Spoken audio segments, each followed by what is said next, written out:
Amén. Antes de que empecemos, vayamos a 2 Timoteo 3:16. ¿A dónde vamos? A 2 Timoteo 3:16. Vamos a mover nuestro estudio.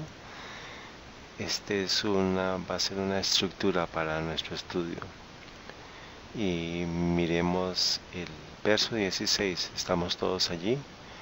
Dice esto: toda escritura es dada por inspiración de Dios y es útil para enseñar, para redarguir, para corregir, para instruir en justicia. Y el verso 17, para que el hombre de Dios sea perfecto, enteramente preparado para toda buena obra. A medida que vayamos en nuestro estudio, vamos a tener en cuenta que la palabra de Dios es para todo lo que acabamos de escuchar. Vamos a recibir instrucción, vamos a recibir para ser corregidos, para ser instruidos, para finalmente podamos ser perfectos. Alabado sea Dios. Muy bien, vamos a comenzar. Para toda buena obra. Vamos a comenzar y vamos a continuar nuestra serie de Mateo 25. En Mateo 25 nos menciona 10 vírgenes. Hemos estudiado que estas 10 vírgenes representan el movimiento milerita del periodo que hemos estudiado. ¿En qué año? En 1833. Por favor, tomen nota. En Mateo 25:1, entonces el reino de los cielos será semejante a 10 vírgenes que tomando sus lámparas salieron a recibir al esposo, y 5 de ellas fueron prudentes y 5 insensatas. Este tiempo cubre 1863 hacia adelante. En el verso 6, y a la medianoche fue oído un clamor: he aquí viene el esposo, salid a recibirle. Nosotros sabemos que el esposo es Cristo y las vírgenes son los cristianos profesos. Para el tiempo eran los mileritas. Otra aplicación es las 10 vírgenes es para el pueblo del fin. Hubo un clamor de medianoche, y en el periodo de 1833, Cristo hacia dónde iba del lugar santo.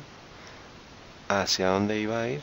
Hacia el lugar santísimo del santuario celestial, como vemos esta ilustración que está en la pantalla. Vamos a ir al verso 10. Amigos, yo no puedo estar explicando en detalle todo lo que hemos cubierto previamente. Yo confío en que ustedes, con base en las notas que han hecho, hagan su estudio adicional. En el verso 10 dice: y entre tanto que ellas iban a comprar, vino el esposo, y las que estaban apercibidas entraron con él a las bodas, y se cerró la puerta. Ya hemos estudiado esto vez tras vez. En las lecciones anteriores, el concepto, la verdad de la puerta cerrada es el asunto de lo que permitió que recibiera Elena White su primera visión. Y esta es una ilustración de lo que nosotros hemos visto eso en Mensajes Selectos, tomo 1, página 62, el párrafo 1. También página 63.9. ¿Qué vio ella en la visión? Y ella vio un sendero recto y angosto. ¿Y a quienes vio en ese sendero hacia el cielo? Al pueblo adventista. ¿Y quienes representan en Mateo 25? Las 10 vírgenes. Y ellos tenían una luz que tenían detrás al comienzo del camino, y esa luz iluminaba hasta la ciudad celestial. Y esa luz fue el clamor de medianoche. ¿Y dónde encontramos eso específicamente? En Mateo 25, capítulo 25, versículo 6. Algunas de ellas estaban caminando en ese camino en la visión, pero ¿qué pasó con el resto? Estaban caminando en el camino, pero ¿qué pasó con algunos? Negaron temerariamente la luz que brillaba tras ellos. Miremos en la parte de abajo en las letras rojas. Dice, otros negaron temerariamente la luz que brillaba tras ellos, diciendo que no era Dios quien los había guiado hasta allí. Vamos a volver más adelante a esta sentencia. Mensajes selectos, tomo 1, página 62, el párrafo 1. Y pongamos al lado de esto, resaltemos, otros negaron temerariamente la luz que brillaba tras ellos. Pero entonces dice aquí, pero entonces se extinguió para ellos la luz que estaba atrás de ellos y dejó sus pies en tinieblas, de modo que tropezaron y perdieron de vista el blanco y a Jesús. Cayeron fuera del sendero en el mundo sombrío y perverso. Entendamos esto, amigos. Esto es problemático porque muchos van a rechazar la luz y la luz es el clamor de medianoche. Es que Mateo 25, 6 y a medianoche hubo un clamor.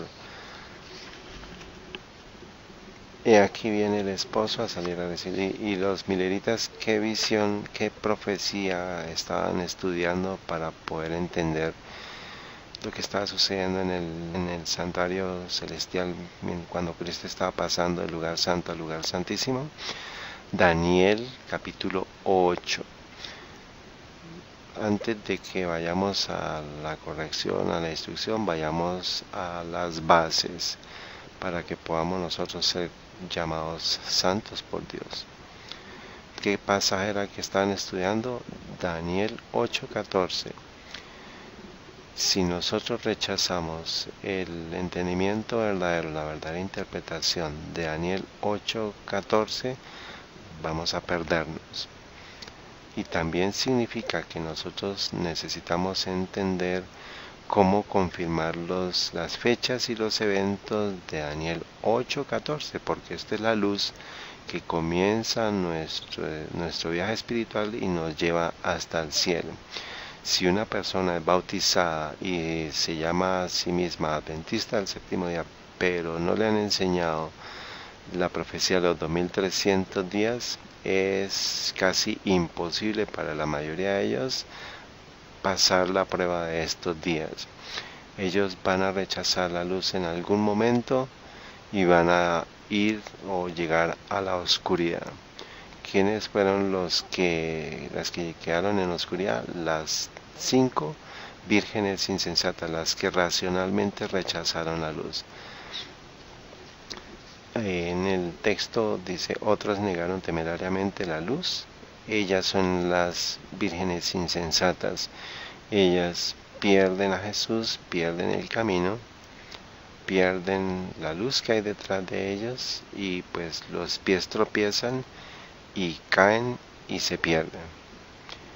Entonces, en el capítulo 8 de Daniel, versículo 14, la profecía dice, y él me dijo, hasta 2300 tardes y mañanas, y el santuario será ¿qué?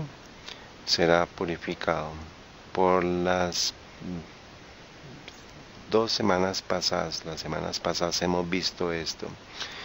Aquí vemos un diagrama que resume de alguna manera los eventos que fueron señales en la profecía de las 2300 tardes y mañanas. Desde la izquierda a la derecha, ¿cuál es el año de comienzo? El 457 a.C. ¿Y cuál es el año final? Es 1844 después de Cristo, otoño. ¿Y qué comenzó en 1844 en el otoño? El trabajo del juicio investigador, el antitípico día de expiación, el día de limpieza del santuario celestial, para poder, para limpiar a todas las personas de los pecados de aquí, del mundo, por parte de Cristo. Miren, confirmemos estas fechas rápidamente. En las últimas pasadas les hemos dado los textos, las notas.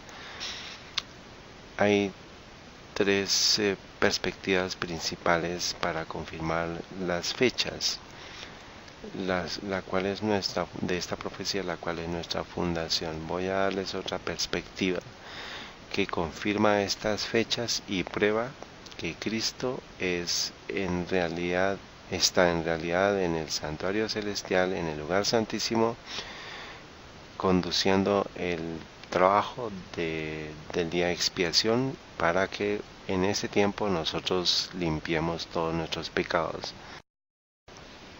Todo en el capítulo 8 fue explicado, excepto el ángel explicó todo a Daniel, excepto el versículo 14.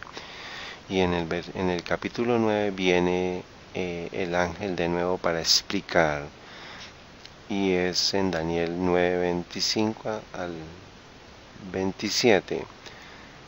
En el verso 24 dice: 70 semanas están determinadas sobre tu pueblo y sobre tu santa ciudad para acabar la prevaricación. ¿Qué significa que están determinadas? Que están cortadas, o sea, separadas. Las 70 semanas están cortadas o separadas de la profecía de las 2300 tardes y mañanas. ¿Y qué significa un día? Un año. Estos son 490 años. 70 semanas son 490 años. ¿En qué año comienzan? En el 457. ¿Y termina en qué año? En el año 34, en el otoño. ¿Y qué pasó en el año 34, en el otoño? El apedreamiento de Esteban. Y la Biblia nos dice que Jesús se paró en ese momento. No vamos a repasar todo, pero vamos a ir al verso 25 de Daniel 9. Sabe pues y entiende que desde la salida de la orden para restaurar y edificar a Jerusalén, ¿hasta quién? Hasta el Mesías príncipe, habrá 7 semanas y 62 semanas. ¿Qué es 7 y 62? 69 semanas. ¿Y cuántos días son estas 69 semanas? Son 483, lo cual nos señala 483 años. Ahora, desde el momento de 457 de reconstruir el Jerusalén y el templo, nos lleva hasta el año 27. ¿Qué significa el Mesías? El Mesías significa el ungido. ¿Cuándo fue ungido Cristo? ¿En qué evento? En su bautismo. En el verso 25 de Daniel 9:25, pongamos el bautismo de Cristo. ¿Cuál fue la fecha? El 27 después de Cristo, en el otoño. Ahora vamos a ir a Juan capítulo 1, verso 40.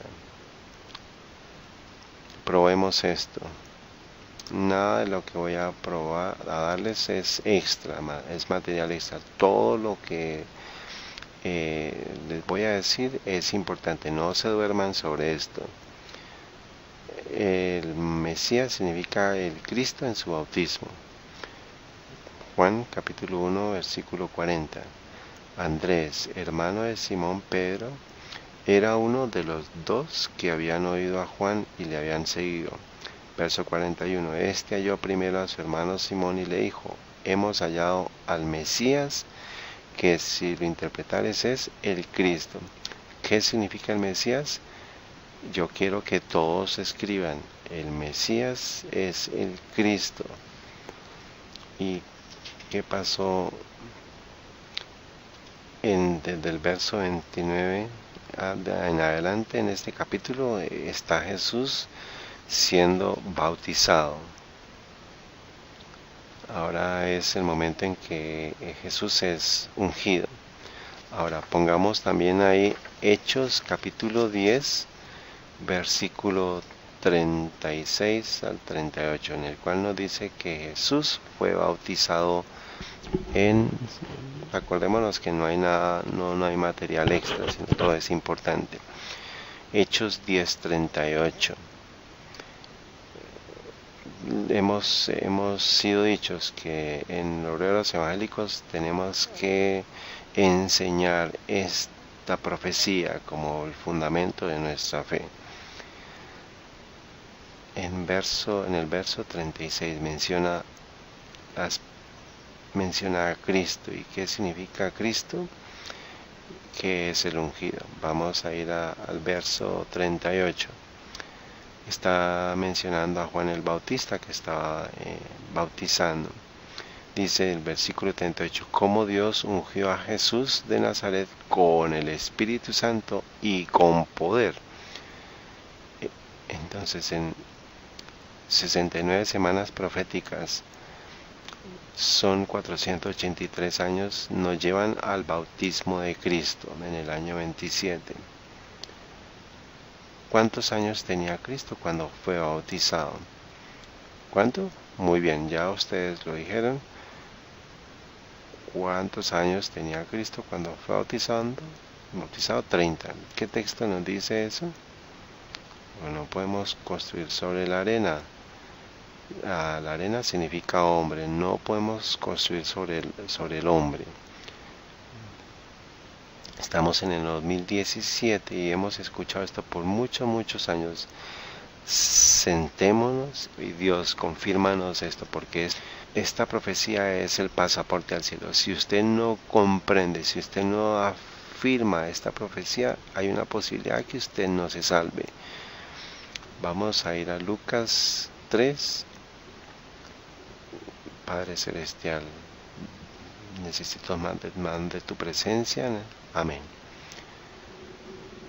¿Cuántos años tenía Cristo cuando fue bautizado? Miremos desde el verso 1 hasta el verso 22.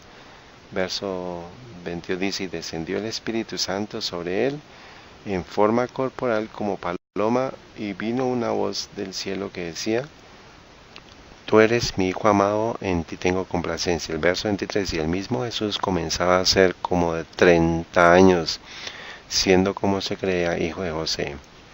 Luego, ¿en qué año Herodes murió? En el 4 antes de Cristo. ¿Y cuántos años o qué edad tenía Cristo cuando Herodes murió? La Biblia dice que Jesús era un infante. No voy a ir allá otra vez porque ya eso lo vimos previamente. Eso es un infante, y un infante es tomado desde recién nacido hasta los 12 meses. Herodes, cuando el ángel le dice a José que se vaya hacia Egipto, Herodes estaba tratando de matar a Cristo, y él murió en el año 4 antes de Cristo. Y José toma a María y a Jesús, los regresa a Nazaret cuando ya había muerto Herodes y aún todavía era un infante. Repasemos entonces.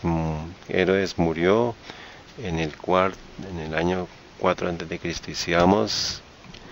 Si llevamos desde el año 4 al año y 30 años adelante, vamos al año 27 después de Cristo, después de la era actual.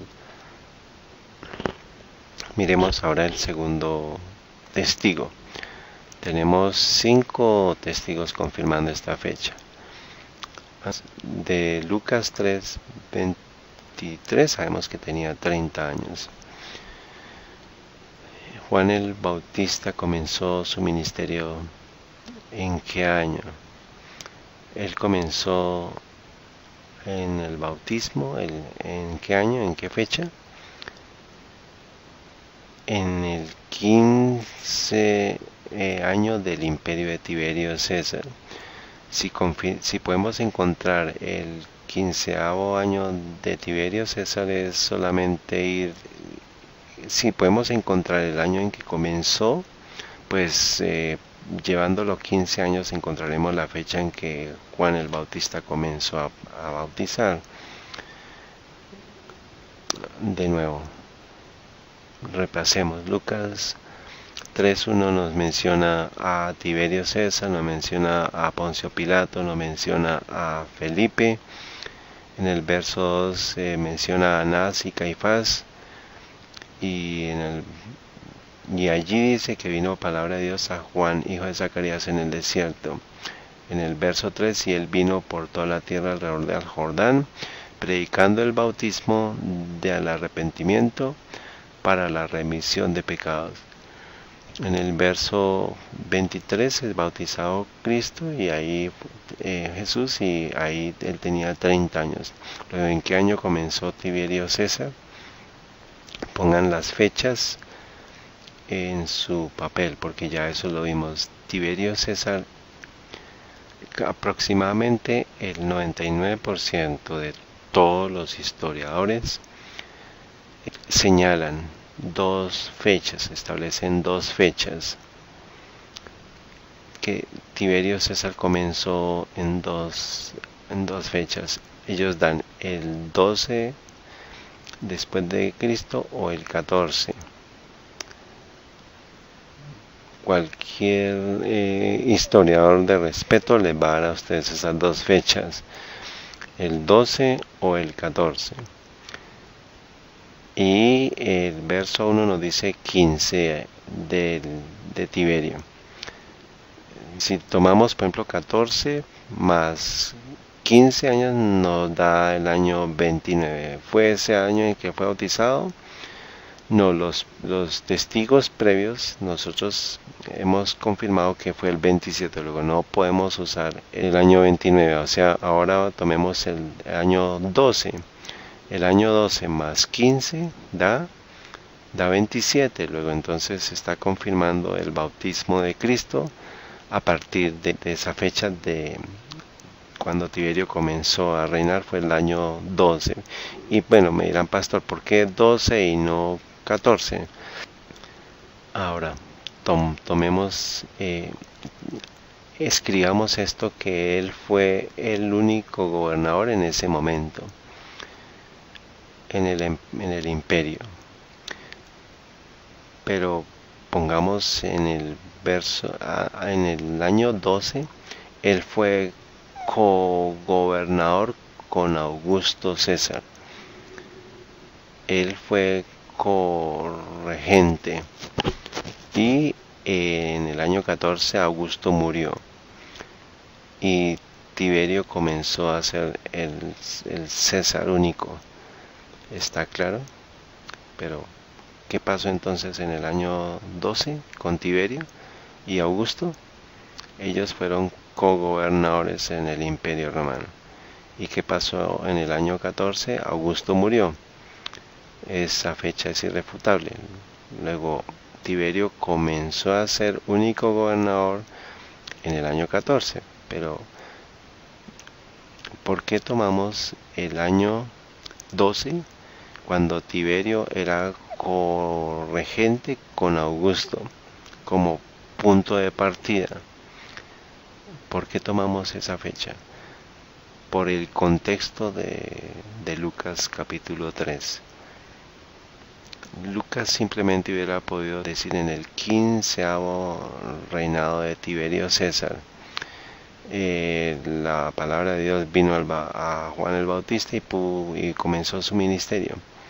Pero no, él dice en el 15º año de Tiberio César, y empieza a pronunciar los diferentes líderes que están gobernando simultáneamente, cogobernadores. Miremos el verso 1. en el año 15, el imperio de Tiberio César, dice, siendo gobernador Poncio Pilato de Judea y Herodes tetrarca de Galilea. Están ahí los dos cogobernadores. Ahora, en el verso 2, ¿quiénes están ahí? Ven cogobernadores ahí, siendo sumos sacerdotes Anás y Caifás, que son los sumos sacerdotes, plural, cogobernadores. Luego Lucas nos está diciendo, no use el año 14, use el año 12, cuando Tiberio César estaba siendo cogobernador de Augusto. Contexto, amigos. Y tomando el año 12 más 15 años, nos lleva a qué fecha? Al año 27, en el otoño. Esto está en sus notas, allí también Urias Smith está mencionando eso y está comentando específicamente. Quiero que ustedes lo digieran. Dice aquí, no, les dejo eso para que ustedes lo estudien. Es Urias Smith del año 1877. Y pues estamos confirmando el año 27, ¿está bien? Y si el año 457 está confirmado, significa que el año 27 también está confirmado. Entonces también tenemos que estar seguros de la confirmación del año 34 y del año 31, que es la muerte de Cristo. ¿En qué año termina la profecía de los 490? En el año 34. Y es por eso que hemos sido dichos en el libro La Gran Controversia, página 409. Dice, el pasaje bíblico que más que ninguno ha sido el fundamento y el pilar central de la fe adventista. ¿Cuál es la escritura? Daniel 8:14. Este es nuestro pilar y fundación, nuestro pilar central de nuestra fe. Por eso es que les estoy diciendo que si ustedes no entienden que esta es nuestra fundación, nosotros vamos a poder ser como el hombre insensato que construyó sobre la arena, para que cuando venga las tempestades, la casa va a ser destruida, porque rechazamos construir sobre la roca. ¿Qué es la roca? Es Cristo. Ya eso también lo estudiamos. La roca es Cristo, sobre la cual nosotros podemos construir. Y la roca también significa la profecía, que confirma que Cristo es el Mesías. La profecía que confirma que Cristo es nuestro sumo sacerdote. Esta es nuestra roca para nuestras creencias. Vamos a ir a Mateo 16. Asegurémonos que conectamos los puntos.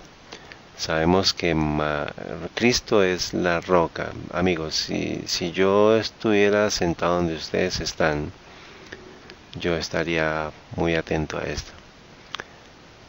En Mateo 16 habla sobre la roca.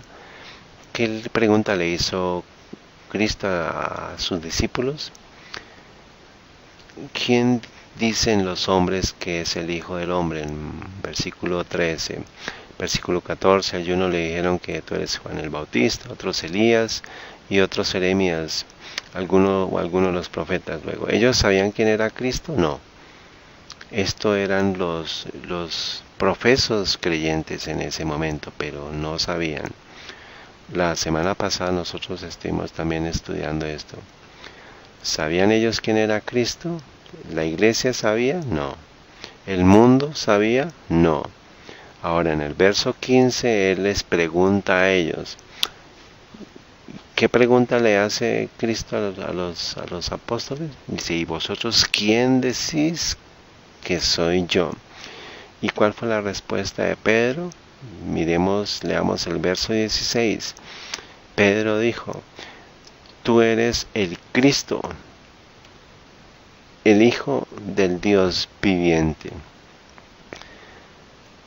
¿Este es un artículo definido o indefinido? Él no dijo tú eres un Cristo, él dijo tú eres el Cristo. Luego es un artículo definido. Un minuto, ¿qué significa Cristo? Como hemos visto, Mesías. ¿Qué estaba estudiando Pedro o qué entendía Pedro? ¿Qué fue lo que el Espíritu Santo le recordó en la mente de Pedro? Porque Jesús dice: bienaventurado eres Simón, hijo de Jonás, porque no te le reveló carne ni sangre, sino mi Padre que está en los cielos. Entonces, ¿qué fue lo que trajo el Espíritu Santo a la mente de Pedro?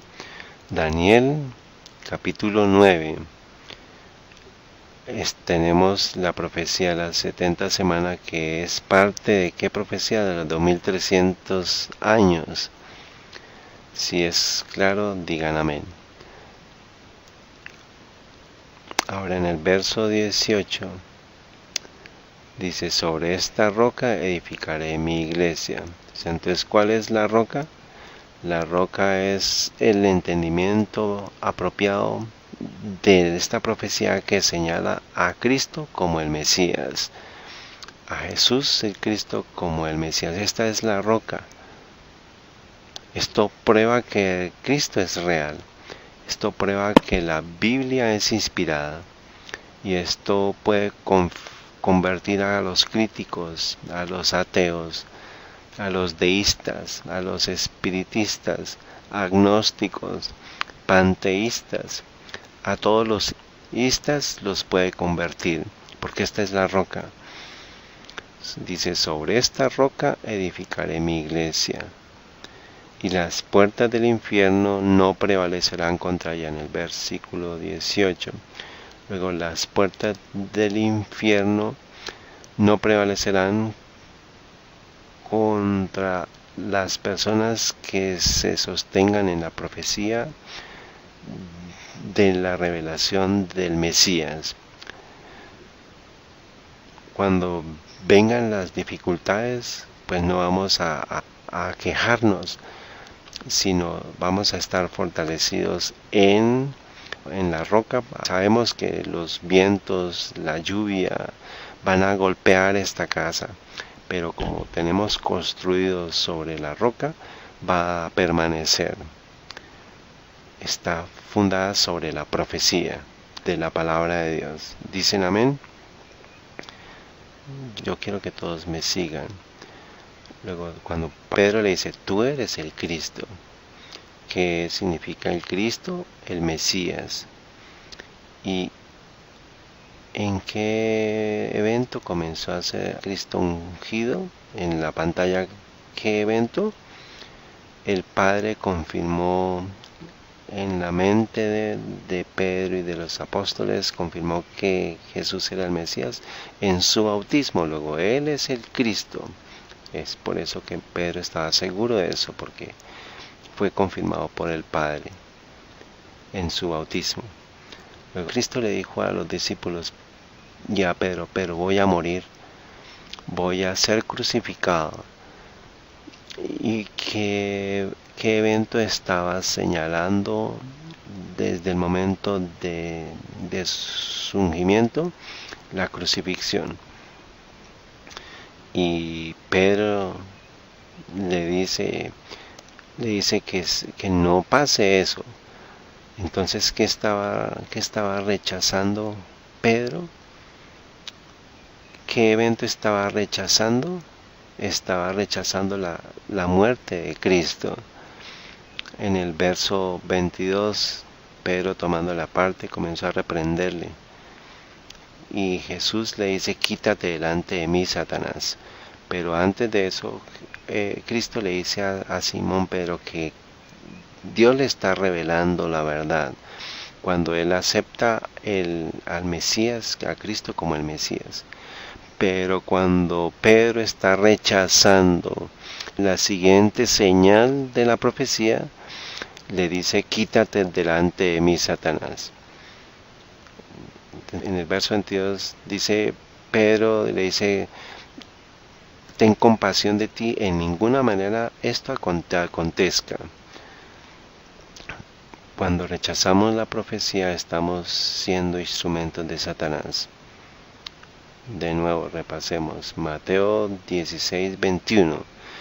Desde aquel tiempo comenzó Jesús a declarar a sus discípulos que le era necesario ir a Jerusalén y padecer mucho de los ancianos y de los príncipes, de los sacerdotes y de los escribas, y ser muerto y resucitar al tercer día. Y entonces, ¿en qué momento? En el momento del año 27, cuando es bautizado, en el verso 22, y tomándole aparte comenzó a reprenderle diciendo: Señor, ten compasión de ti, en ninguna manera esto te acontezca. ¿Cuál era la otra señal que Pedro estaba rechazando? El año 31, en la primavera del año 31, la crucifixión. Vamos ahora a Daniel capítulo 9. Daniel capítulo 9. Pedro dijo: tú eres el Cristo, el Hijo del Dios viviente. Y Jesús dijo: mi Padre te dio esta revelación. Ahora miremos Daniel 9:25. Sabe pues y entiende que desde la salida de la orden para restaurar y edificar Jerusalén hasta el Mesías príncipe, habrá 7 semanas y 62 semanas, o sea, 69 semanas. Ese es el bautismo. Y en el verso 26 dice: y después de las 62 semanas se quitará la vida al Mesías. Luego, ¿qué profecía, qué señal está rechazando Pedro? Estaba rechazando la muerte del Mesías, la crucifixión. ¿Por qué es tan importante Porque Cristo le dice a Pedro que se aleje. Cuando Pedro le dice que eso no le acontezca, en Mateo 16:23 dice: entonces él, volviéndose, le dijo a Pedro: quítate delante de mí, Satanás.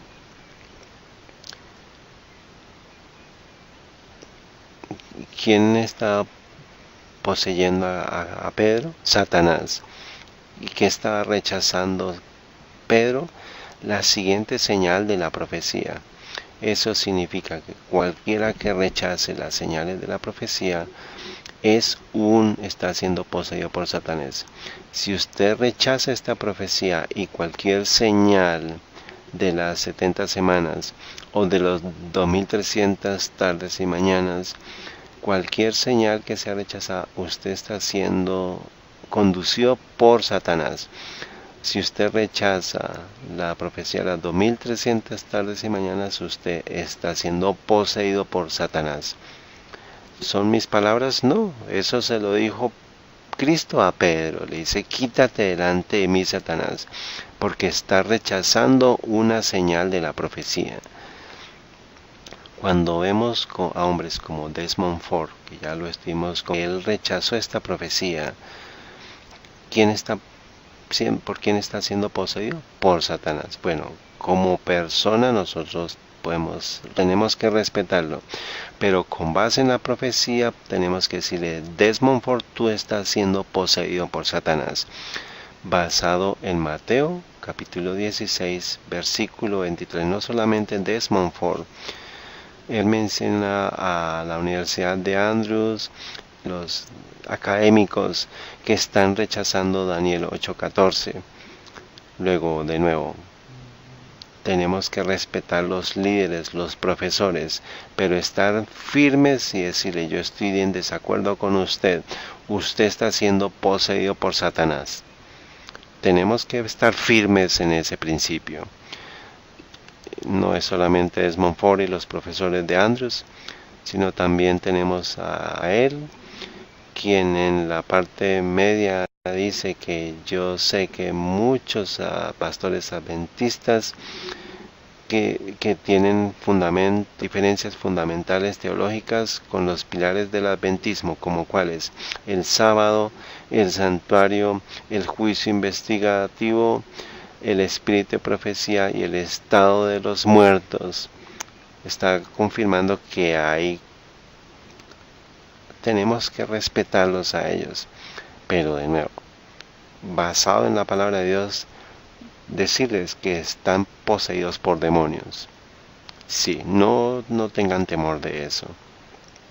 Ahora tenemos el movimiento de One Project. Esto es lo que debemos decirles a ellos. A Pedro se le dijo: porque tú estás rechazando esta roca, esta fundación, la profecía, tú estás poseído por Satanás. Eso se lo dijo Cristo a Pedro. Y la triste realidad es que en el mismo día el Padre a Justo lo había inspirado, y en el siguiente momento él fue inspirado por Satanás. ¿Qué nos dice de nosotros? Y es por eso que nosotros tenemos que tener cuidado a qué iglesia asistimos, porque si el ministro está poseído por Satanás, ¿qué es lo que le va a dar a usted desde el púlpito? ¿Qué es lo que le va a dar? Espíritus espurios. Si le aleja de los principios, por eso es que Dios está llamando. Es por eso que Dios nos está llamando a iglesias de sostén propia y a las iglesias en casa. Ahora tenemos el One Project, Alex Bryan, Sam Leonard y su grupo. Ellos tenemos que tener respeto hacia ellos, pero con firmeza decirles: ustedes están siendo poseídos por el demonio.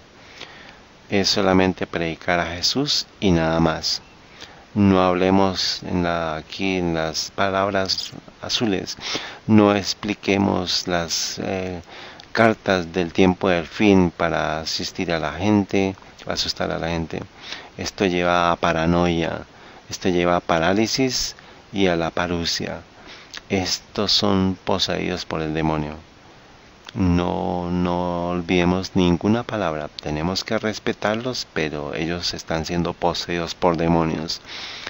Y ellos están conduciendo a las personas. Y ustedes me piden que me quede callado. Ella, Cindy Touch, ella fue directora retirada asociada del estado Helen White de la Conferencia General de los Adventistas del Séptimo Día. Ella declaró: ¿qué fue lo que extrañé y qué fue lo que bendijo mi alma y qué fue lo que extrañé de ellos? Todas las conferencias, ella extrañó primero los mensajes de los 3 ángeles de Apocalipsis 14. Están siendo poseídos por demonios. También ella dice: no va a escuchar nada de la iglesia remanente. No va a escuchar nada sobre la creación en 7 días literales continuos. No va a escuchar eso. No va a escuchar el libro de Elena de White, La Gran Controversia. No va a escuchar el juicio previo del advenimiento. En el proyecto de Alex Bryan, de One Project, ellos están siendo poseídos por Satanás, basado en Mateo 16. También dice las porciones proféticas de Daniel y Apocalipsis. Padre Celestial, sosténnos en la tempestad que viene sobre la tierra. Ayúdanos a construir sobre la roca, sobre la profecía, específicamente en Daniel 8:14 y en Daniel 9:25. Es una gran probabilidad que nos perdamos si no confiamos en esto. En el nombre de Cristo, amén. Vamos a ir a Efesios capítulo 2, verso. Miremos ¿puedo decir esto? Yo estaba pensando con mi esposa y mi hijo en el culto de la noche, Y estábamos hablando del hecho que en 1844, cuando Miller y los Milleritas estaban enfatizando en esta profecía, ustedes saben que nuestros pioneros eran gente joven. Elena White era 17 años en el año 1844. Estos eran jóvenes que estaban devorando a Daniel. 16 años, 15 años, 14 años de edad tenían ellos. 20, 21 años. Estos eran los jóvenes pioneros que estaban liderando ese movimiento. Ellos sostuvieron la profecía Daniel 8:14. ¿Por qué estoy diciendo esto? Porque hoy nuestros jóvenes, los millennials, la generación Z, ellos están perdidos en la iglesia, son las monedas perdidas en la iglesia. Ellos atienden la iglesia, pero están perdidos espiritualmente. Y la única cosa que los trae ellos es la música, el baile y el estilo carismático de adoración. Pero Cristo nos está diciendo, recuerden lo que lo iniciaron a ustedes como la profecía. Esto capturó la atención de los jóvenes y convirtió a los jóvenes de 14 años hasta los 21 años de esa generación. Y pues Cristo nos está diciendo de esta profecía del año 1844, cuántos jóvenes no vendrían a la iglesia y cuántos jóvenes estaríamos evitando que se perdieran.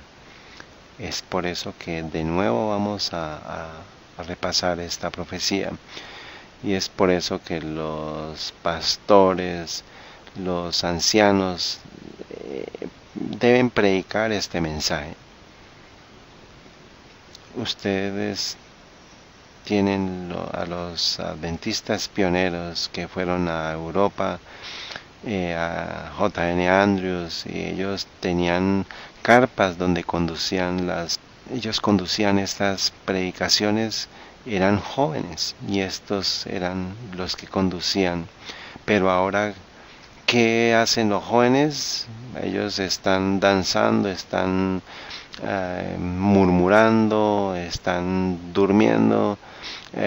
Los llaman para dominó, para cartas, para reuniones el sábado, para ir a los teatros, para ir al cine, y pues son jóvenes que están siendo conducidos a la perdición. Pero aún así nosotros nos llamamos la iglesia remanente. Nosotros tenemos que preguntarnos, ¿remanente de qué? Luego, por la gracia de Dios, si estos fueron los mensajes que convirtieron a los jóvenes desde los 14 hasta los 21 años en la época de 1844, incluso los años de los 30, de los 40, tenemos que hacer ese énfasis de esta misma profecía en este tiempo. Efesios 2:20, edificados sobre el fundamento de los apóstoles y profetas, siendo la principal piedra del ángulo Jesucristo mismo. ¿Cuál es el fundamento? Los apóstoles y profetas. Verso 21, en que todo el edificio, bien coordinado, va creciendo para ser un templo santo en el Señor. Luego, ¿cuál es nuestra fundación? Las profecías, los profetas y los apóstoles que fueron dadas a nosotros. Volvamos de nuevo a Mateo 16. ¿Qué pasaría si los jóvenes tomaran las Biblias y fueran a los campos de Florida, a las universidades de diferentes, díganme los nombres, la Universidad Central, la Universidad de Valencia, o en Nueva York o en California, nuestros jóvenes llevaran este mensaje? Si ellos pudieran probar esta profecía, convertiría ellos podrían tocar a Cristo y decir que Cristo es real. ¿Qué pasaría con su experiencia espiritual? ¿Qué pasaría con el mundo? Podríamos despertar al mundo.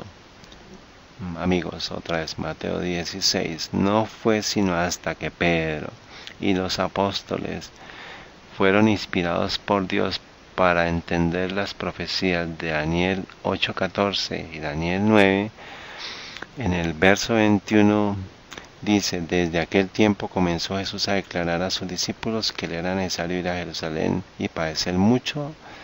Si usted no conoce a Cristo y no conoce las profecías de Daniel 8:14, usted no está listo para la crisis, porque no sabe qué es lo que está haciendo Él, porque usted no va a tener la fe para sostenerse. No es hasta que usted conoce a Cristo por usted mismo y sabe quién es Él, no porque otros le digan, no porque esté escrito en los libros, sino porque la Biblia lo confirma.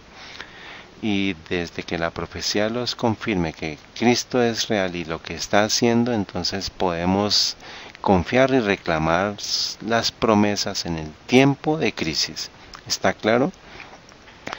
Miremos esto de nuevo. Gran controversia, página 488, dice: el asunto del santuario y del juicio investigador.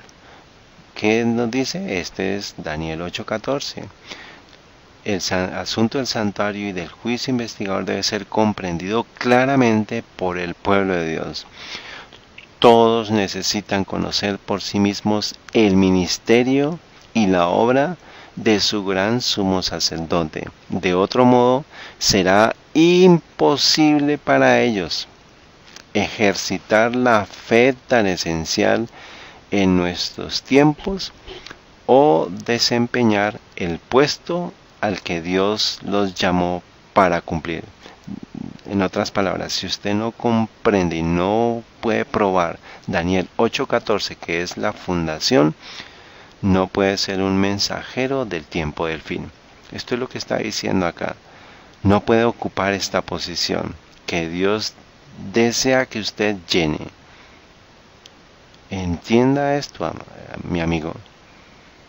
Y esto va a ser imposible para usted ejercitar la fe mientras conectamos los puntos. Mientras que usted pueda probar esta profecía, usted ciertamente va a confirmar que la Biblia es real. ¿Y qué dice Romanos 10:17? La fe viene por el oír la palabra de Dios. Entonces, si nosotros confirmamos esta profecía, nos va a dar fe. Y la fe viene ¿por qué? Por el oír la palabra de Dios. En tiempos de dificultad, de tormenta, podemos reclamar las promesas. Y es por eso que Cristo es nuestra roca. Cristo es nuestro sostén en tiempo de prueba. Estas son las promesas de Él. Hasta que ellos no entendieron esto en Mateo 16, Cristo les comenzó a mostrar la siguiente señal, que era la crisis de su muerte. Hemos sido dichos que la ley dominical viene. En Review and Herald nos dice que desde los púlpitos se escuchará la declaración de que el mundo está siendo castigado porque el domingo no se ha honrado como debe ser. Y hay en esta reunión de julio 14, el Parlamento de las Religiones del Mundo, reunión sin precedentes de líderes religiosos mundiales para asumir la deforestación mundial. Dice: por primera vez, los líderes de muchas de las religiones del mundo se reunirán para discutir la responsabilidad espiritual y ética que comparten para proteger las selvas tropicales, uno de los sistemas más vitales del planeta que soportan la vida. Cada vez hay más consenso entre las religiones del mundo de que las preocupaciones ambientales están estrechamente vinculadas a la justicia social, una posición reforzada por ¿quién? ¿A quién citan? Los líderes mundiales religiosos están citando ¿a quién? Una posición reforzada por el Laudato Si del Papa Francisco. Palabras azules. La cumbre multirreligiosa marca el primer compromiso significativo de las religiones del mundo con un tema que los científicos del clima y los expertos en desarrollo sostienen es un eje para los esfuerzos mundiales para abordar el cambio climático. ¿Qué más? La pobreza. ¿Qué es lo que el Papa Francisco dice en Laudato Si que debe ser hecho para combatir el cambio climático y la pobreza? Vamos a verlo más adelante.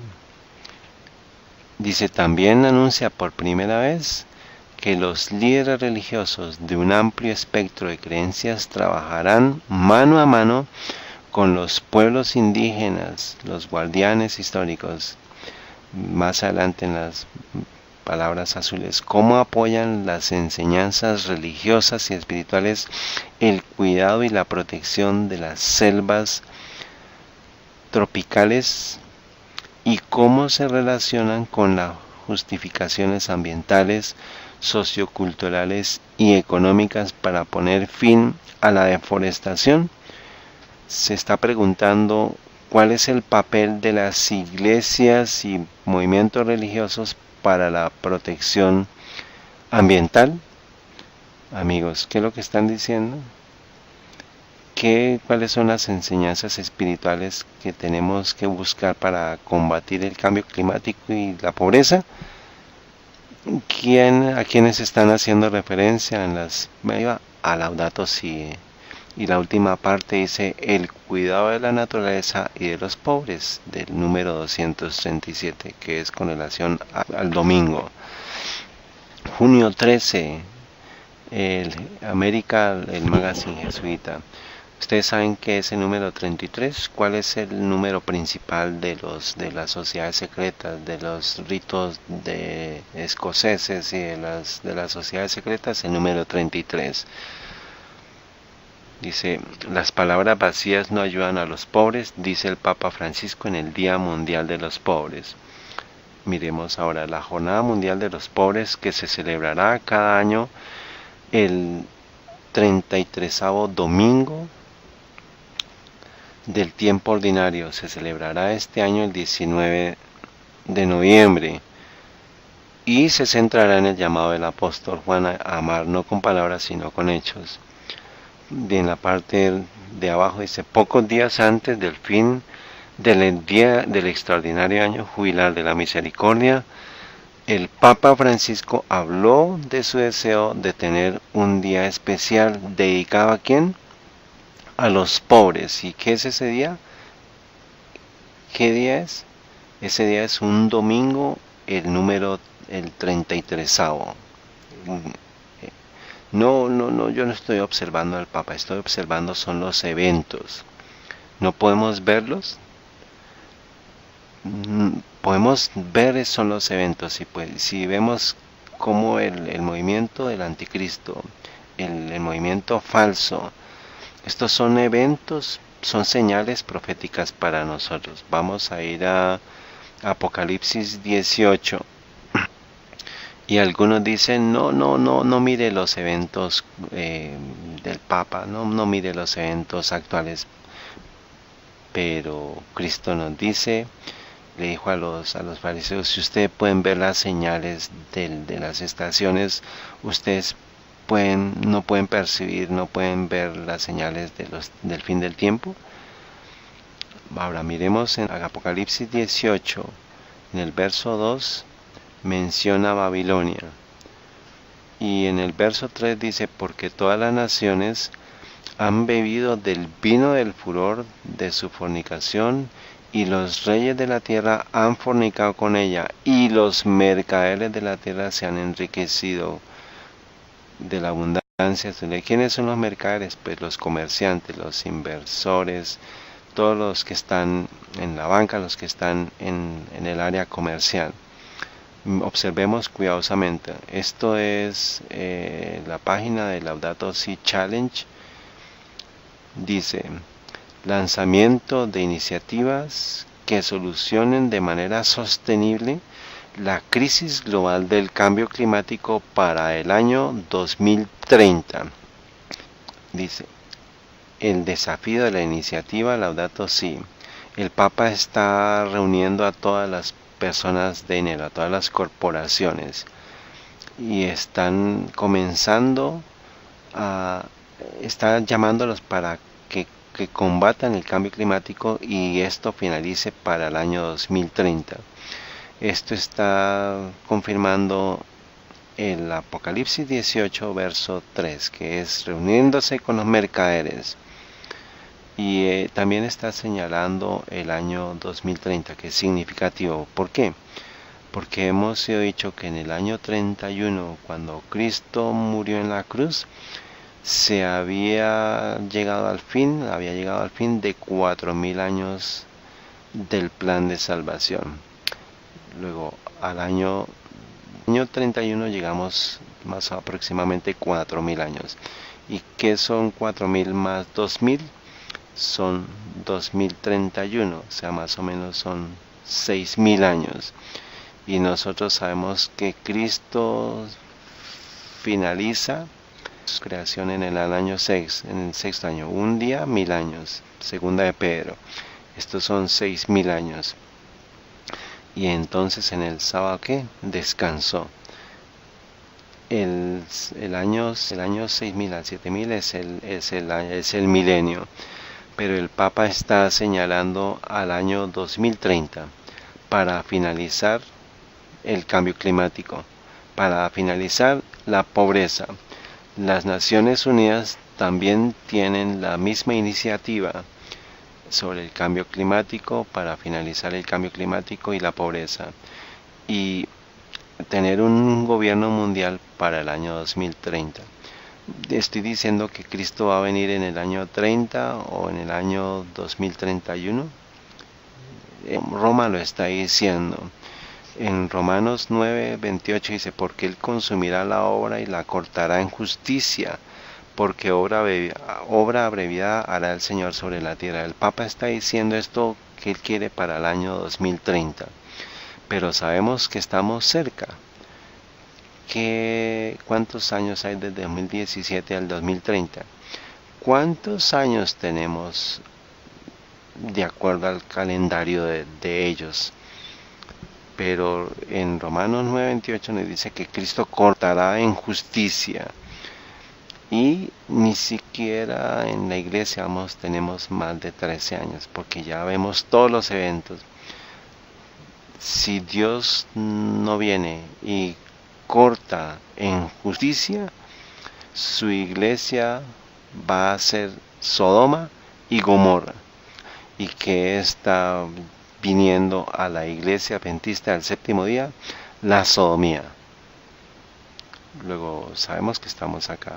Sabemos que estamos aquí 13 años. No apuesten sobre esto. Es mejor que estemos listos ya.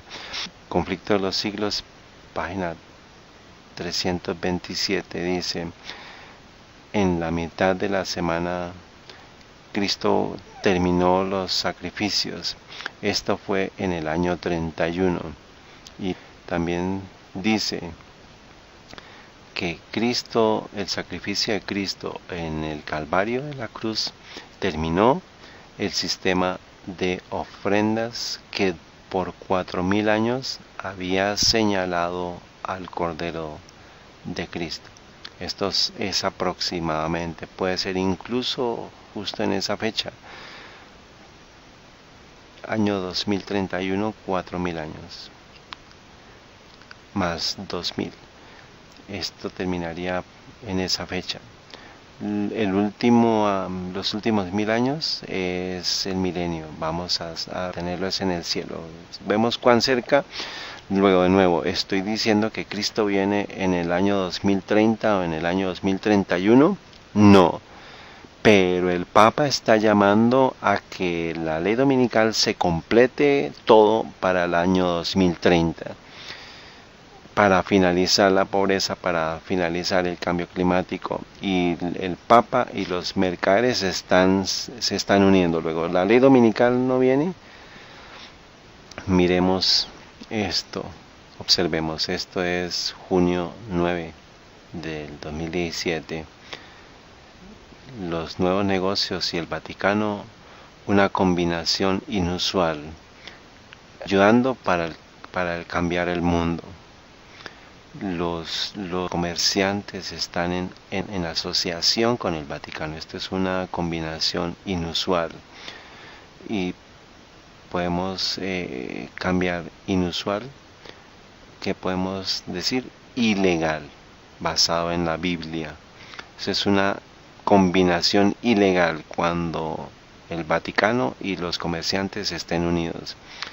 La Pontificia Academia de Ciencias en el Vaticano ha recientemente anunciado un nuevo acelerador llamado el desafío Laudato Si. Esto significa adorar a la naturaleza. Alabado seas, es alabar a la naturaleza. Esto es un punto de inicio para los negocios. Causará sin dudas un esfuerzo mundial de inversores, de compañías y de empresas, un gran movimiento. ¿Y qué es lo que dice el volumen 9 de Testimonios para la Iglesia sobre los movimientos? Que los movimientos serán muy rápidos. Ahora, no me diga que yo mire los eventos, pero la hermana White dice que los movimientos finales serán muy rápidos. Y si nosotros estamos viendo estos movimientos rápidos, ¿qué estamos viendo también? Que Cristo está moviéndose rápidamente para quitar nuestros pecados de nuestras vidas, para presentar el mensaje final, para tener a nuestras familias listas para el cierre del tiempo de gracia. Es una buena causa, y esto es bueno ver. Esta institución como estas, refiriéndose al Vaticano, liderando el cambio a través de su influencia para traer un impacto positivo, pero basado en la profecía es un impacto negativo.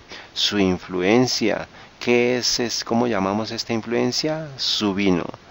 El vino que ella da al mundo es el vino de la fornicación. La Biblia habla sobre la venida de Elías, y en Mateo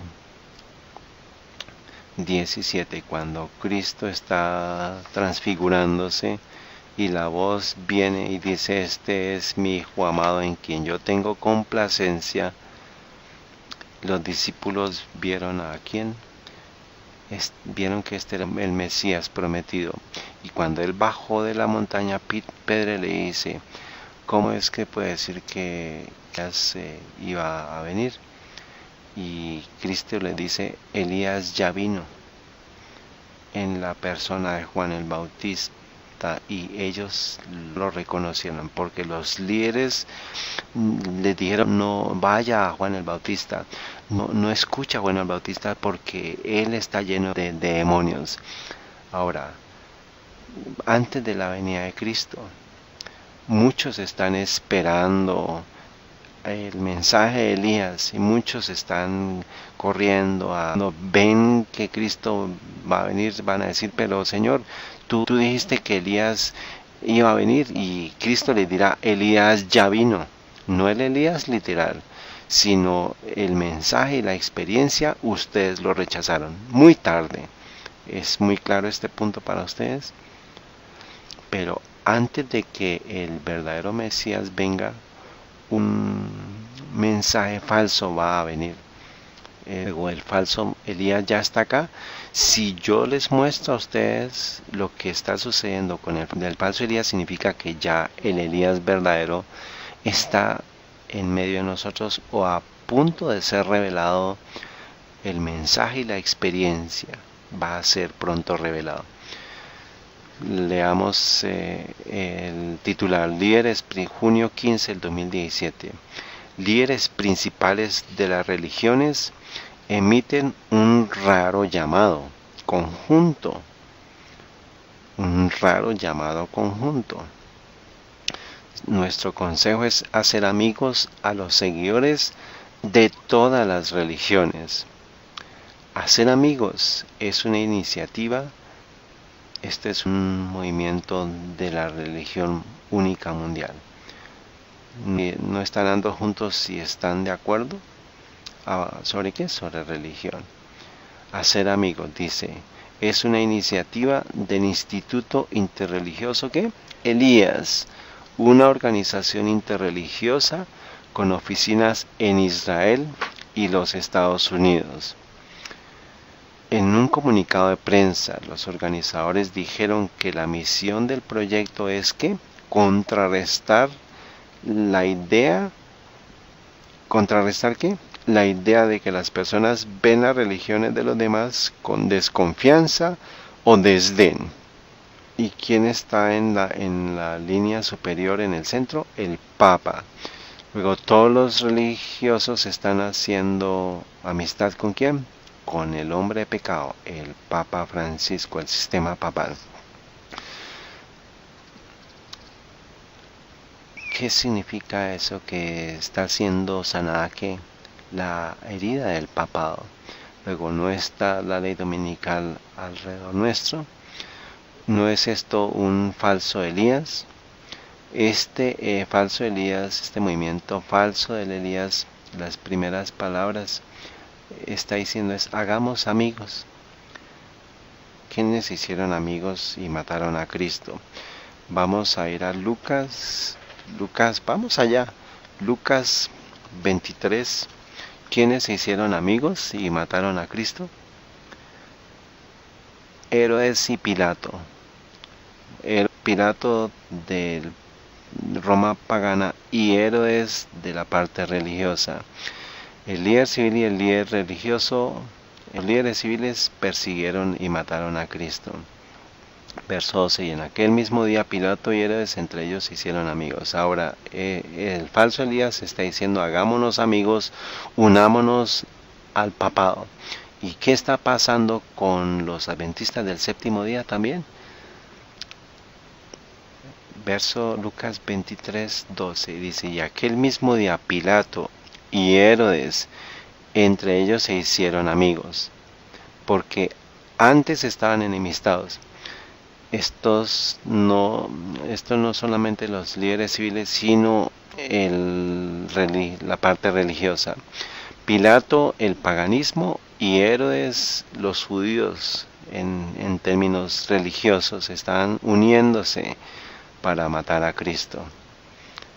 Y en el verso 20, y les habló otra vez Pilato queriendo soltar a Jesús, pero ellos volvieron a dar voces diciendo crucifícale a Cristo. ¿Qué está viniendo sobre nosotros, hermanos? Observemos el siguiente párrafo. Luego, ahora, yo fui a la página del Instituto Interreligioso Elías y ellos quieren construir un centro en Jerusalén, literal, en la cual cada religión va a tener un espacio para adorar en un solo lugar. Esto es que una única religión. Este es la torre de Babel siendo construida. En cada apartamento de esa torre habían religiones, había paganismo, había sacrificios. Visión de Esperanza, una casa de oración, el primer centro interreligioso. Esperanza se basa en una antigua visión bíblica esbozada por Isaías, una visión de armonía y unidad en la presencia divina. Comillas, mi casa será llamada casa de oración para todos. Esperanza trata de traducir esta visión en una realidad de compartir oración por la paz de musulmanes, cristianos, judíos y otros, orando en sus respectivos espacios bajo un mismo techo. No hay una sola institución en toda Jerusalén en la que sus religiones compartan y se unan. La parte final, como un medio para tratar de expresar y profundizar la búsqueda de paz y armonía entre las religiones de Jerusalén. En la siguiente frase, de hecho, no hay tal centro en ninguna parte del mundo. Una vez creado este centro, proporcionaría un poderoso símbolo del potencial que Jerusalén tiene de ser una ciudad de paz más que de tensión. Cuando ellos digan paz y seguridad, ¿qué vendrá? Destrucción repentina. Bueno, vamos, continuemos. Palabras rojas siguen. Por lo tanto, un proyecto basado en Jerusalén es realmente muy intencional en su visión final. También busca involucrar a miembros de todas las religiones de Oriente y Occidente en la creación del centro interreligioso más visible del mundo, en una ciudad que más que en cualquier ciudad represente globalmente la unión de diferentes tradiciones de fe, proporcionando así un símbolo del potencial de un futuro mejor. Satanás va a personificar a Cristo, pero me pregunto dónde podría comenzar su personificación. Me pregunto si no sería en Jerusalén. Por eso es que están planeando para levantar este centro de que todas las religiones puedan adorar bajo un mismo techo y trabajar en paz. Y en ese momento, ¿a quién va a aparecerse? Satanás. Dice, por lo tanto, un proyecto basado en Jerusalén es realmente muy internacional y en su visión final. También busca involucrar a miembros de todas las religiones de Oriente y Occidente en la creación del centro interreligioso más visible del mundo, en una ciudad que más que cualquier ciudad representa globalmente la unión de diferentes tradiciones de fe, proporcionando así un símbolo del potencial de un ¿qué? De un futuro mejor. Y la hermana White dice en Conflicto de los Siglos 588, cuando los papistas y los protestantes y los mundanes acepten la piedad para convertir al mundo, el tiempo de cierre vendrá. ¿Qué fue lo que me llamó la atención? Que ellos quieren hacer amigos con el Papa y ellos llaman la iniciativa Elías. ¿Acaso el Elías verdadero hizo amigos con los profetas de Baal? ¿Con las profetas de Jezabel? El Elías literal adoró con Jezabel, con los profetas en Segunda de Reyes. Eso nos tiene que decir algo, que este es un falso Elías. ¿Lo vemos ahora?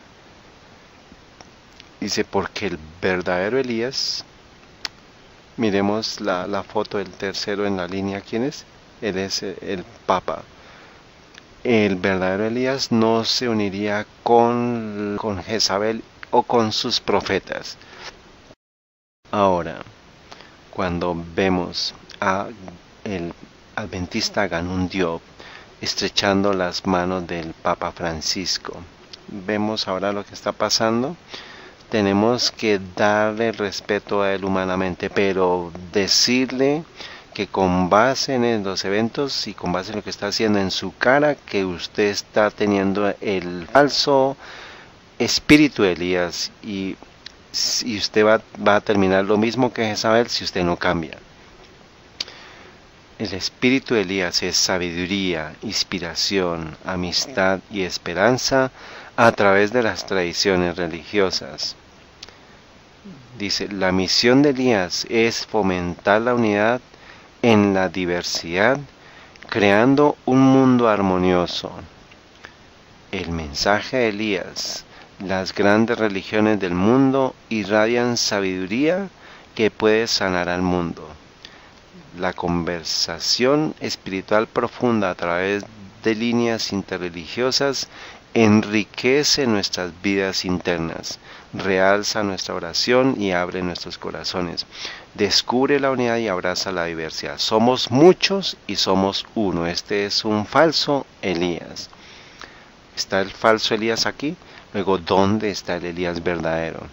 Porque Hemos sido dichos en Conflicto de los Siglos, página 464, dice, el enemigo de las almas, en las letras rojas, el enemigo de las almas desea impedir esta obra y antes que llegue el tiempo para que se produzca tal movimiento, tratará de evitarlo introduciendo una falsa imitación. Luego, ¿es un falso Elías en este momento? Luego, ¿dónde está el verdadero Elías? El verdadero Elías debe estar construyendo sobre la roca. El verdadero Elías debe ser las vírgenes sensatas. Luego, si no vemos lo que está sucediendo, hermanos, y no nos posicionamos en las profecías, tenemos que estar seguros que estamos construyendo nuestra casa, ordenando nuestra casa. Los problemas matrimonios deben terminar.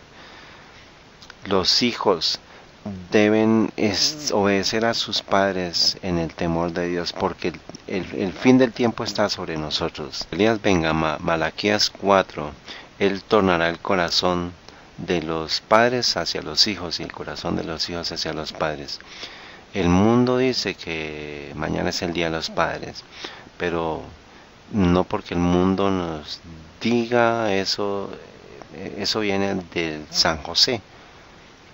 Él es el esposo de María, el Padre Jesús, pero el Día de la Madre es de María y el Día del Padre es la adoración a José. Pero no podemos estar en eso ahorita nosotros. ¿Qué me trajo eso? Cuando Elías venga, Él convertirá el corazón de los padres hacia los hijos y el corazón de los hijos hacia los padres, no sea que yo venga y hiera la tierra con maldición. Luego, esto es un mensaje para preparar al pueblo para la venida de Cristo. ¿Dónde está Elías?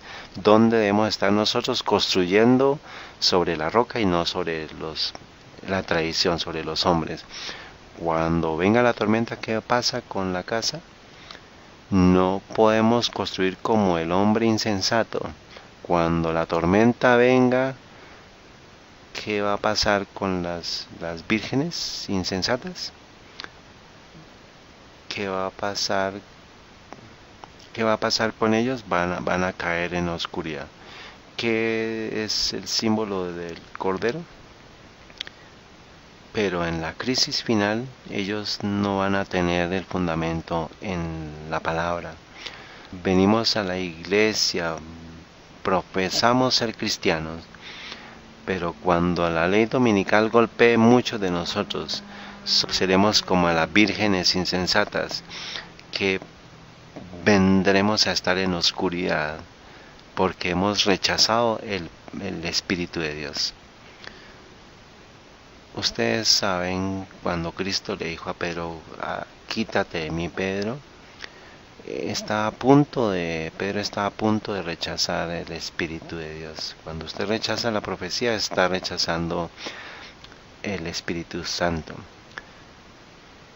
No podemos ser las vírgenes insensatas. Vamos a ir a Lucas 24. Cristo no menciona la palabra insensato en Lucas 24 y él dice que los seguidores insensatos, ustedes no saben que los hombres del camino de Maús los llama insensatos porque ellos rechazaron la profecía de Daniel 8:14 y ellos fueron llamados insensatos por Cristo. ¿Por qué? Porque estaban rechazando las profecías. Ellos son las vírgenes insensatas. Aquel que rechace esta profecía también va a ser llamado una virgen insensata. Escúchenme. Cuando leamos esto, vamos a ver cuán práctica es esta profecía para nosotros. Cómo va a fortalecer nuestra fe. Cómo esto nos va a fortalecer para no ser, esto es carne para nosotros. Si tenemos la fortaleza en la profecía, leamos Lucas 24:19. Entonces se les dijo, ¿qué cosas Y ellos le dijeron, de Jesús Nazareno. ¿Cómo lo llamaban a él? No el Cristo, sino el Nazareno, que fue un varón profeta, poderoso en obra y en palabra delante de Dios y de todo el pueblo. Y verso 20, y como los príncipes de los sacerdotes y nuestros magistrados le entregaron a condenación de muerte y le crucificaron. 21, pero nosotros esperamos que Él era el que había de redimir a Israel. Y además de esto, luego ellos que estaban buscando una redención. Y hoy es el tercer día que estas cosas acontecieron. Estaban descorazonados, estaban tristes. ¿Por qué? Porque estaban buscando un redentor, pero no lo recibieron, no recibieron la redención. ¿Cuál es otra palabra para redención? Salvación, liberación. ¿Cuántos estamos buscando por liberación de algo? Liberación del pecado. Y no sabemos que ya hemos recibido la liberación. En el verso 25. Entonces se les dijo, ¿o qué? ¿O insensatos? ¿Cómo lo llamó? Insensatos. Y tardos de corazón para creer todo lo que los profetas han dicho.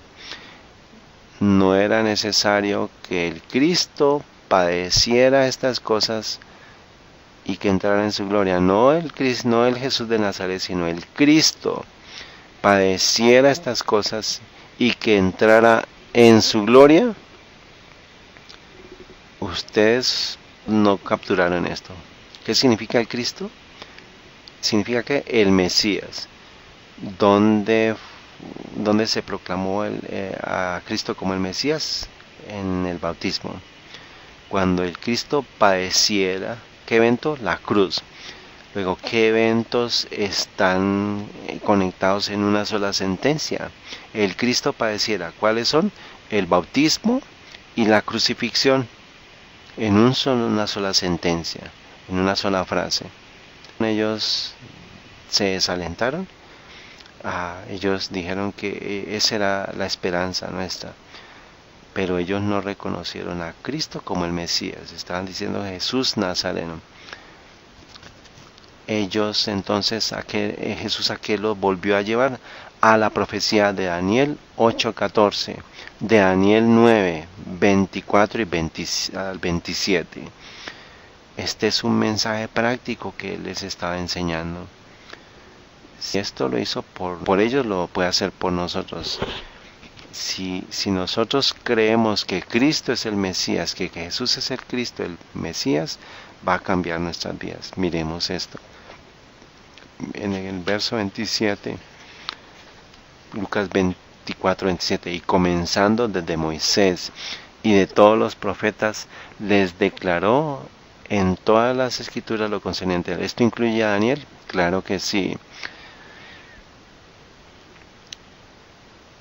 Ahora, ¿qué dicen ellos a Cristo? Pero ellos le constriñeron diciendo, quédate con nosotros, porque se hace tarde. Deténganse. Algunos dicen que no debemos enfatizar. Esto es antes de la ascensión. ¿Y cuál fue su primer mensaje? Su primer mensaje desde la resurrección es Daniel 9, para fortalecer a sus discípulos. Si usted puede probar que Cristo es real, pues puede venir ya la Biblia con un nuevo sentido. Puedo besar esta Biblia, luego yo ya puedo reclamar las promesas de Dios. Podemos construir sobre la roca en tiempos de crisis. Podemos construir sobre la roca a partir de las promesas. Esta es una roca sólida. Le dice, quédate con nosotros. Y dice el verso 30, aconteció que estando sentados con ellos a la mesa, tomó el pan y lo bendijo y partió y le dio. Verso 31, entonces le fueron abiertos los ojos y le reconocieron. Entonces le fueron abiertos los ojos y le reconocieron, mas él se desapareció de su vista. Luego, ¿qué profecía les abrió los ojos? Ahí está, en las pantallas. Esta es la profecía que les abrió los ojos. La profecía de Daniel. ¿Y qué es lo que los tibios laodicenses tienen? Ciegos. ¿Y cuál es la profecía que les va a abrir los ojos? Esta profecía. Daniel 8:14. Esta es la fundación y el pilar central de nuestra fe. Y dice en el verso 34, no eran estas palabras que ardían en medio de nosotros. Y él les dijo estas palabras en el verso 44. Luego, ¿qué es lo que nos va a encender nuestros corazones? ¿Qué es lo que nos va a como darnos vida como los huesos de Jeremías y de Job? Esta es la profecía que nos va a dar el fuego. Generación X, Y, Z, incluso todas estas generaciones, ¿qué es lo que va a levantarlos? Esta profecía. Luego tienen fuego en sus huesos. Ellos, mientras Cristo se desapareció, ¿qué hicieron ellos? Se regresaron a lo. Y miremos el verso 44. Y les dijo, estas son las palabras que os hablé, estando aún con vosotros, que era necesario que se cumpliesen todas las cosas que están escritas de mí. ¿En dónde? En la ley de Moisés y en los profetas y en los salmos. Su segundo sermón está de nuevo basado en ¿qué? En profecía. Todo debía ser cumplido en Moisés, en los profetas y en los salmos, concerniente a él. Así está escrito y así era necesario que el Cristo padeciese y resucitase de los muertos al tercer día. Leamos el verso 46 y les dijo, así está escrito y así fue necesario que el Cristo padeciese y resucitase de los muertos al tercer día. Luego, ¿qué profecía estaba usando Cristo para abrirle los ojos de nuevo a los discípulos? Que Cristo iba a sufrir. ¿Qué significa Cristo? El Mesías. ¿Y qué día comenzó a ser el Mesías? El bautismo. Y luego dice que el Cristo padeciese. ¿Cuál evento? La crucifixión. ¿Y qué evento específicamente menciona dos veces el Mesías? Daniel, capítulo 9, versículos 24 al 26. Esto fue lo que él dijo y lo que él hizo por ellos. Como adventistas del séptimo día, hemos estado orando y pidiendo el derramamiento de la lluvia, porque sin el derramamiento de la lluvia tardía no vamos a poder sobrellevar las pruebas. Estas profecías fueron las que se dieron la lluvia temprana. Miremos el verso 47, y que se predicase en su nombre el arrepentimiento y la remisión de pecados en todas las naciones, comenzando desde Jerusalén. Y vosotros sois testigos de estas cosas. No hasta que ellos entendieron la profecía de Daniel 8:14 y Daniel 9:24 al 27, no podían ser ellos testigos de estas cosas. No hasta que nosotros entendamos esto, Cristo nos puede usar como sus testigos. Hasta que nos arrepintamos de nuestros pecados, Cristo no nos puede usar como vasos para enviar el Espíritu Santo. No solamente profecía, sino predicar el arrepentimiento en el nombre de ¿quién? De Cristo, que es que el carácter, victoria sobre el pecado, basado en el carácter de él. Podemos reclamar la victoria sobre el pecado porque Cristo ha prometido. Prediquemos esto. Verso 49. Y aquí yo enviaré sobre vosotros la promesa de mi Padre. ¿Quién era esa promesa? El Espíritu Santo. ¿Qué profecía va a traer la promesa? ¿Qué experiencia es la que va a traer la promesa? Es la profecía de Daniel 8:14 y la experiencia de someter cualquier pecado conocido. Por el poder de Cristo, esto traerá la lluvia temprana y la lluvia tardía. ¿Es claro, hermanos? Digan amén. ¿Puedo darles una más? Vamos a ir a Juan capítulo 4. Ustedes saben que muchas personas dicen, solamente predique a los adventistas del séptimo día. La profecía solamente dígasela a los adventistas. Pero si nosotros tenemos que alcanzar al mundo, no podemos predicar las profecías. No las predique. Ustedes saben que cuando Cristo se acercó a la mujer del pozo, le enseñó Daniel 8:14, y la mujer en el pozo era una mujer samaritana, no una mujer judía. Y ella finalmente condujo a que todo el pueblo escuchara Daniel 8:14. ¿Y por qué es tan importante? Porque si usted es una visita hoy, si es la primera vez, incluso en línea, esto es para usted también. Juan capítulo 4 en el verso 24, que dice: Dios es espíritu, y los que le adoran en espíritu y en verdad es necesario que le adoren. Verso 25 dice, la mujer le dice: sé que el Mesías ha de venir, el que es llamado el Cristo. Cuando Él venga nos declarará todas las cosas. Y Jesús le dijo: yo soy el que habla contigo. ¿Qué está pasando acá, hermanos? ¿Quién es ella? ¿Ella es quién? Ella es una samaritana. ¿Y qué estaban buscando los samaritanos? El Mesías. ¿Y qué única profecía en el Antiguo Testamento menciona a Mesías? Daniel. Luego, en el mundo, ellos estaban estudiando la misma profecía. ¿Cuál es la aplicación hoy?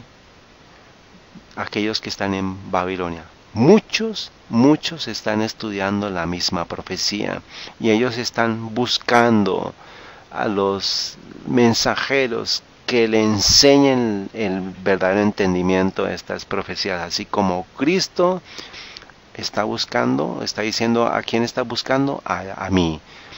Cuando usted está estudiando Pentecostés, cuando usted está estudiando metodistas, bautistas, es decirles, esta es la verdad. ¿Dónde está Él? Está en el lugar santísimo. Esto confirma la Biblia y confirma la profecía y podemos reclamar las promesas. Sí.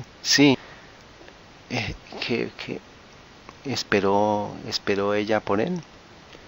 Luego, ella fue llenada, su sed fue sofocada, sí, porque ella botó el caneco. Ella no estaba más interesada en el caneco con el cual iba a llevar agua. Ella se enfocó en la profecía, se enfocó en las palabras de Él. Si tú te enfocas en las cosas del mundo que satisface a los demás, no. Tenemos que ir al estudio de la Biblia que nos satisfaga a nosotros, porque la mujer representa a la iglesia. Vamos a ir al verso 27. Perdón, leamos al verso 28. Entonces la mujer dejó su cántaro y fue a la ciudad y dijo a los hombres. ¿Qué les dijo? ¿Qué comenzó a predicar? Venid, ved a un hombre que me ha dicho todo lo que he hecho. ¿No será este el Cristo? ¿No es este el Cristo? No un Cristo, el Cristo. Amigos, el verso 30. Entonces salieron de la ciudad y vinieron ¿a quién? Vinieron a Él. Algo está pasando aquí. ¿A quiénes creen que fue ella a la ciudad? porque ella le dice, vengan y vean, luego es a plural, que puede saciar su sed. ¿No es este el Cristo? Esto significa que las personas de la ciudad que también estaban estudiando, que estaban estudiando la profecía, así como Juan llamó a Simón y que Felipe llamó a Natanael, lo hemos encontrado. Y ella fue con una expresión que ocasionó que los hombres creyeran. Esta es la experiencia que necesitamos con Cristo.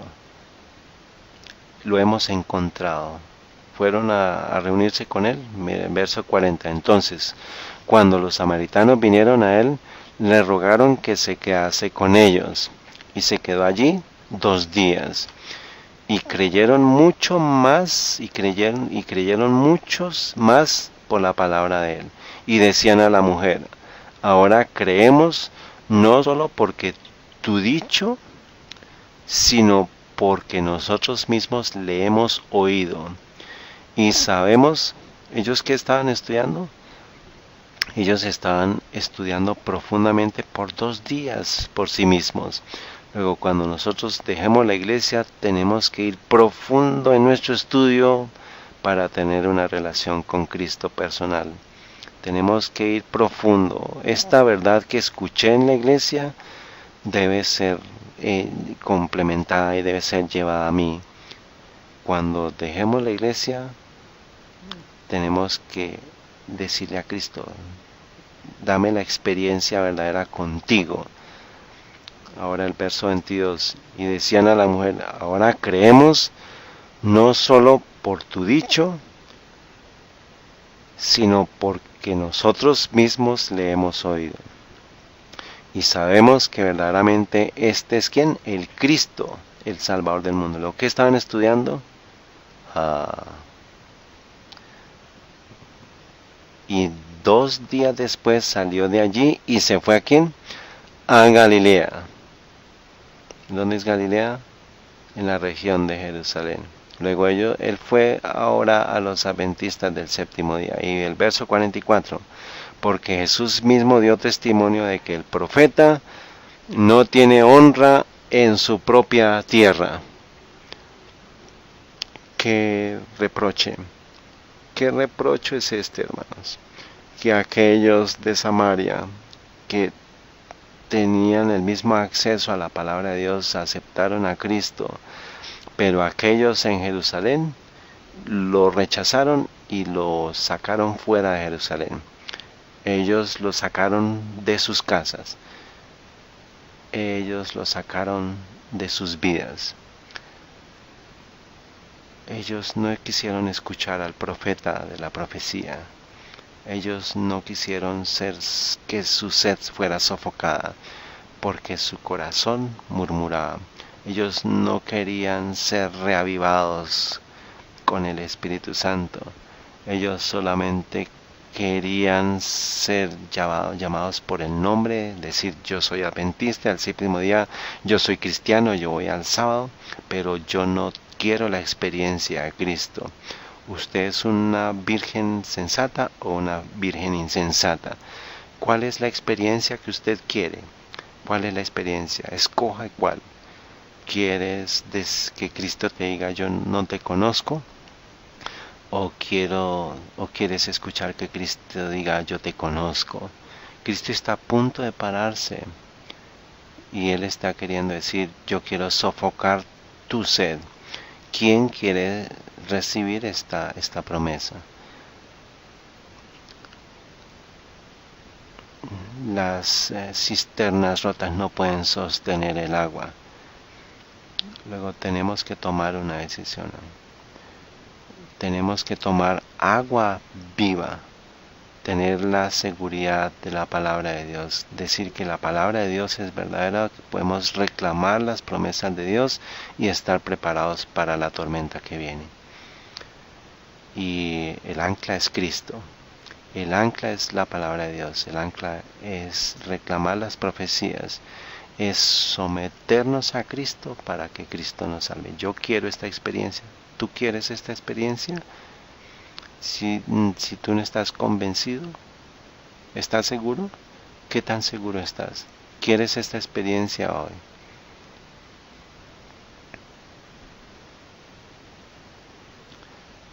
Para que Cristo le hubiera dicho a la mujer, yo soy, eso es una seguridad.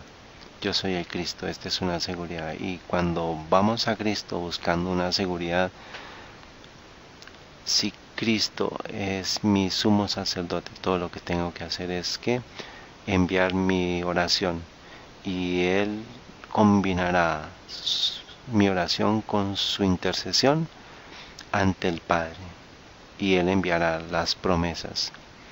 Luego, si yo estoy en la soledad, en un tiempo de hambre, yo sé que mi sumo sacerdote vive. Yo sé que Él está intercediendo por mí. Yo puedo sostenerme un poquito más. Yo estoy sofocando tu sed, dice Él. Cuando yo me someto, yo voy a dar todo a Él. Y va a tener agua en mí. Va a haber agua en mí para poderla dar a los demás. Si tú quieres esta experiencia, incluso aquellos en línea, si tú quieres esta experiencia, arrodíllate conmigo. Arrodíllate conmigo. Yo quiero esta agua viva. Yo quiero que mis ojos sean abiertos. Yo quiero fuego en mis huesos. Yo quiero estar caliente para Jesús. Yo quiero estar caliente. Yo quiero ser su testigo. Yo quiero proveer a los demás. Yo quiero ayudar a redimir a los muertos. Él vive. ¿Dónde está Él? En el lugar santísimo del santuario celestial, intercediendo por nosotros. Y podemos decir, mi Salvador vive. Yo quiero que Él viva en mi corazón. ¿Quién quiere ser mensajero para el Señor? ¿Quién quiere decir, Cristo ven a mi corazón? Bajen la mano. Padre Celestial, nos postramos ante ti hoy, dándote gracias por tu palabra. Fue una carne muy especial para nuestra alma, porque nos da la seguridad. Nunca antes habíamos visto cosas como las hemos visto. Hemos visto a Cristo como no lo habíamos visto antes. Tenemos sermones, estudios. ¿Qué más podemos enfatizar en este tiempo? Vemos la esperanza, pero tenemos que ir más allá de la parte teórica y tenemos que ir a la parte experimental. Cuando te preguntemos que estamos buscando al Mesías, tú digas, yo estoy aquí, nosotros podemos orar a ti para recibir la bendición. No queremos que tú nos llames insensatas, no queremos que tú nos llames que estamos siendo usados por Satanás, sino queremos estudiar tu palabra. En un momento nosotros recibimos inspiración como Pedro, pero al siguiente momento estamos siendo poseídos por Satanás. No queremos la experiencia de adentro y de afuera, que hoy vivimos con Cristo y mañana vivimos como demonios. Ayúdanos a sostenernos. Queremos ser nuevos hombres en Cristo, nuevas criaturas en Cristo. Que todas las cosas viejas pasaron allá y que todas las cosas son hechas nuevas. Sofoca nuestra sed para que nos fortalezquemos y vemos al mundo insensato.